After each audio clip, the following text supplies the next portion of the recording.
ഈ 20 മിനിറ്റിനുള്ളിൽ 300 മീറ്റർ റേഡിയസിലുള്ള എല്ലാ വീടുകളും കൊമേഴ്ഷ്യൽ പ്ലോട്ടുകളും ഇവാക്യുവേറ്റ് ചെയ്തിരിക്കണം. ആദ്യം ചെയ്യേണ്ടത് ഇലക്ട്രിസിറ്റി ലൈൻ കട്ട് ചെയ്യുന്നത്.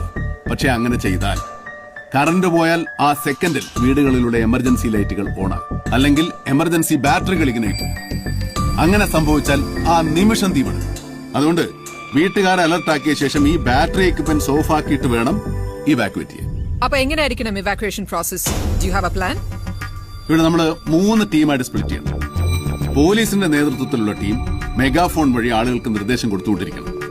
ഫയർഫോഴ്സ് വീടുകളുടെ സേഫ്റ്റി ഉറപ്പുവരുത്താൻ വേണ്ടി അകത്തുള്ള ഇഗ്നൈറ്റിംഗ് ഓബ്ജക്ട്സ് എല്ലാം നിർവീര്യമാക്കണം. സർ, ഇതൊക്കെ പ്രാക്ടിക്കലി പോസിബിൾ ആണ്? പോസിബിൾ ആകണം, അതിനല്ലേ നമ്മള്. മൂന്നാമത്തെ ഒരു സഹായം നമുക്ക് വേണ്ടത് നാട്ടുകാരുടെയാണ്. അതായത് ഈ ഏരിയയിലുള്ള വീട്ടുകാരെ നേരിട്ടറിയാവുന്ന ഒരു ടീം. അവർ വേണം വീട്ടുകാരെ കാര്യങ്ങൾ വ്യക്തമായി പറഞ്ഞ് മനസ്സിലാക്കാൻ. അങ്ങനെയാണെങ്കിൽ അതിനെ പറ്റിയ ഒരാളുണ്ട്.